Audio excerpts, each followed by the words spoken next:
Assalamu alaikum.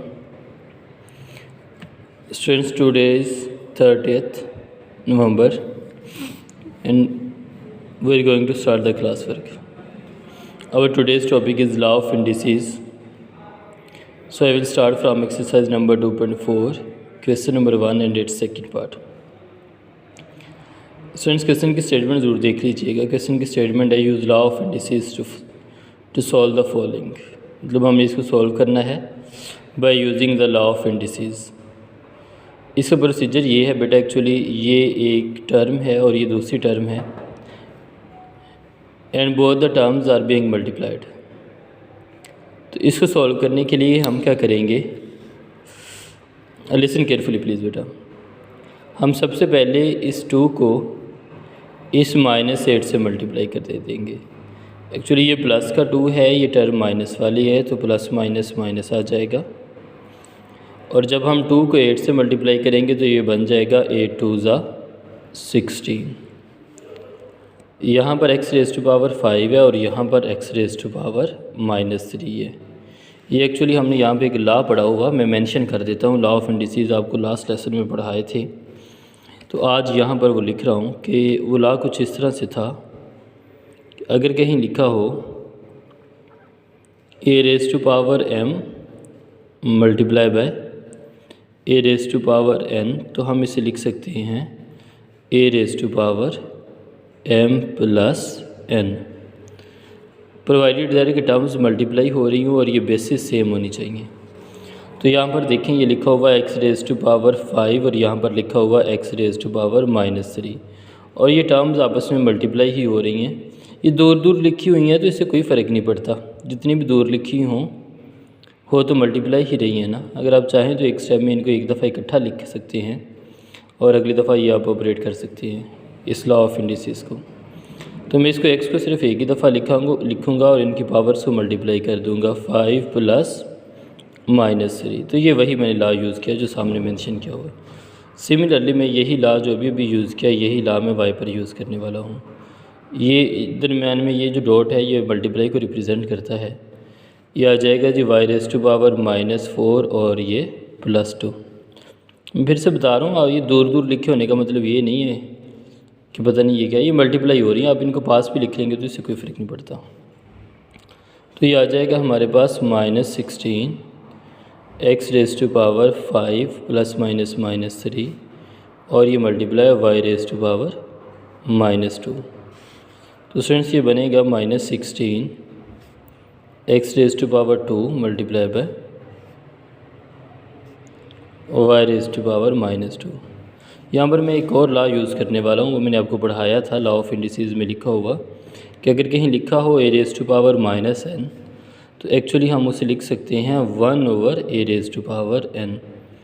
इस law का simply purpose मतलब सिर्फ इतना सा है कि अगर कोई टर्म न्यूमरेटर में लिखी हुई है तो वो डिनोमिनेटर में जाके उसका साइन चेंज हो जाएगा. ये माइनस की थी तो प्लस की बन जाएगी.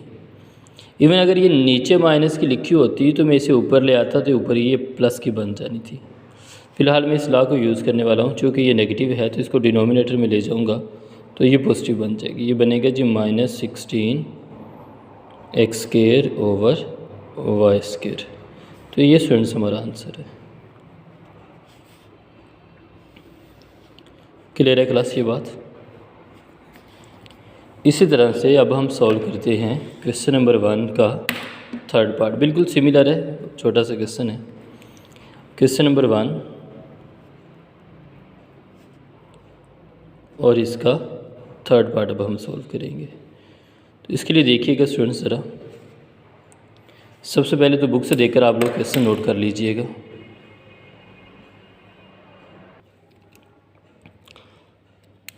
जी स्टूडेंट्स, तो इसका गिवन क्वेश्चन कुछ इस तरह से है. ये बुक में लिखा हुआ है x raise to power -2 y raise to power -1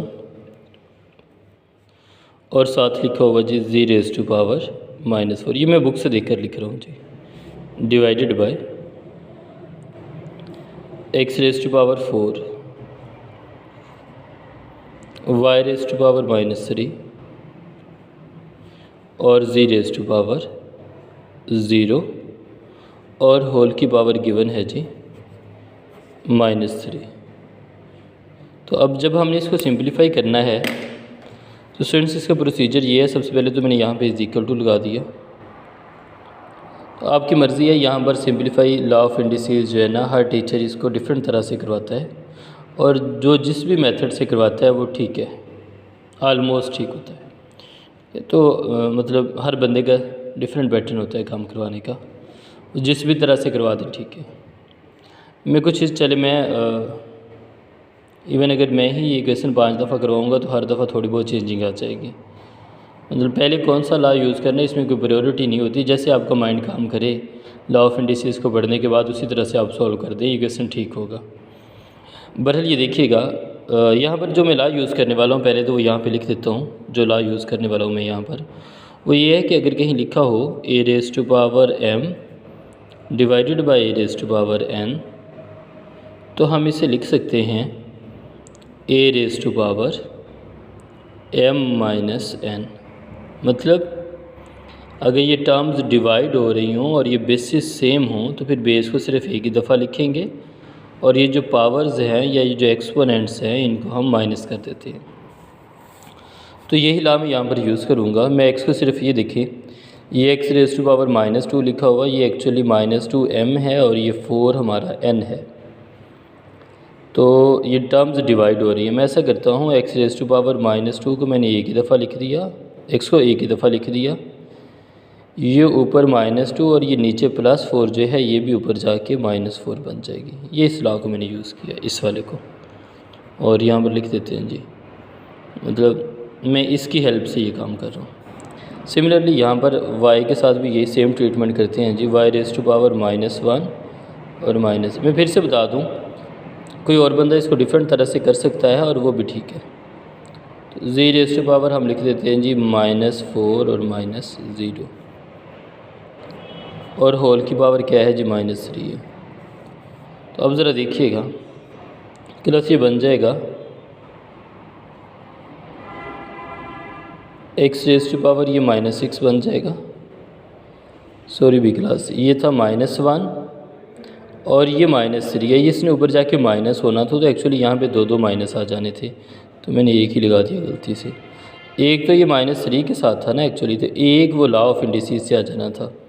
ये आना था -1, फिर माइनस आना था, फिर ये -3 आना था। ये कुछ इस तरह का सिनेरियो बन जाना था। Multiply by y raise to power ये आ जाएगा -1, ये माइनस और ये माइनस +3 और साथ में आ जाएगा ये z रेज़ टू पावर -4 और होल की पावर -3। तो ये स्टूडेंट्स हमारे पास बन जाएगा x raise to power -6 multiply by z raise to power 2 multiply by y raise to power 2 और z रेज़ टू पावर -4 और होल की पावर है जी -3। तो अब स्टूडेंट्स हम इसे लिख सकते हैं, इसको y स्क्वायर लिख लेते हैं over x raise to power 6 लेते हैं, लिख लेते हैं और z रेज़ टू पावर 4 लिख लेते हैं और होल की पावर -3 है।